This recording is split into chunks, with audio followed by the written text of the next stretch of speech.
दोस्तों, अंतरिक्ष में जाना हर किसी का सपना हो सकता है, लेकिन इसके नुकसान के बारे में कम ही लोग जानते हैं। अंतरिक्ष में ज़्यादा समय बिताने पर पुरुष एस्ट्रोनॉट्स के दिमाग पर गलत असर पड़ सकता है। एक नए रिसर्च में यह खुलासा होने के बाद वैज्ञानिक परेशान हैं, क्योंकि यह स्टडी नर और मादा चूहे पर की गई, जिसमें देखा गया कि नर चूहे के दिमाग पर अंतरिक्ष में ज़्यादा समय बिताने की वजह से रेडिएशन का असर ज़्यादा हुआ। बात है 2019 की, जब अंतरिक्ष में चूहों को भेजकर यह स्टडी शुरू की गई कि रेडिएशन का उनके दिमाग पर क्या असर होगा।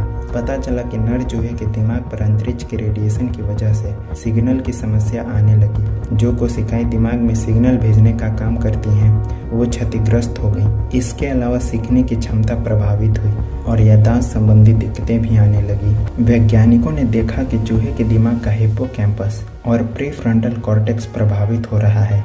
हिप्पोकैम्पस दिमाग में सिग्नल का मुख्य केंद्र होता है, जबकि प्रीफ्रंटल कॉर्टेक्स याददाश्त संबंधी कार्यों को पूरा करता है।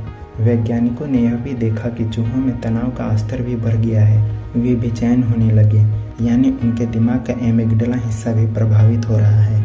चूहों पर किए गए अध्ययन के बाद वैज्ञानिकों ने यह निष्कर्ष निकाला कि अगर अंतरिक्ष में पुरुष एस्ट्रोनॉट ज़्यादा समय बिताते हैं तो उसे भी स्पेशियल लर्निंग यानी अस्थायी तौर पर कोई चीज़ सीखने में दिक्कत आएगी। इस बात को पुख्ता करने के लिए वैज्ञानिक ने चूहों पर कई तरह के प्रयोग भी किए। हर बार ये बात सामने आई कि ज़्यादा देर तक अंतरिक्ष के रेडिएशन में रहने की वजह से सीखने की अस्थायी प्रक्रिया पर असर पड़ता है। अंतरिक्ष में रेडिएशन की वजह से जो दिक्कत नर चूहे में आई, वो चूहिया में नहीं देखी गई। हालांकि वैज्ञानिक ने इसका इलाज भी निकाल लिया। उन्होंने चूहों के भोजन में उन चीज़ों की मात्रा घटा दी जिससे दिमाग का ह्यूमन सेल यानी माइक्रोग्लिया धीमे काम करने लगा। इससे सीखने की अस्थायी प्रक्रिया को मजबूती मिली।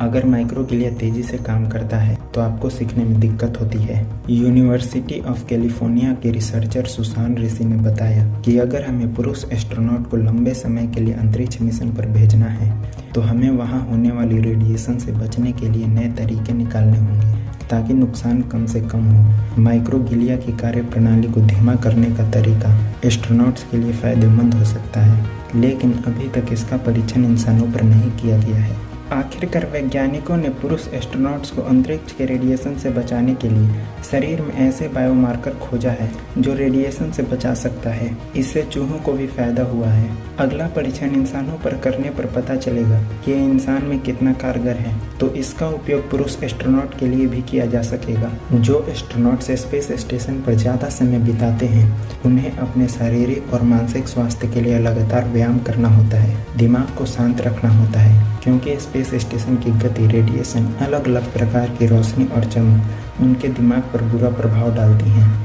दोस्तों, इससे पता चलता है कि हम इंसान चाहे कितने भी लाइट ईयर्स दूर के गैलेक्सी, तारे और ग्रह क्यों न खोज लिए हैं, लेकिन अभी भी हम लोग ब्रह्मांड के बारे में 0.1% से ज़्यादा कुछ नहीं जानते हैं। दोस्तों, ये वीडियो आपको कैसे लगी कमेंट बॉक्स में ज़रूर बताएं। अगर वीडियो पसंद आया हो तो लाइक, शेयर एंड सब्सक्राइब जरूर करें।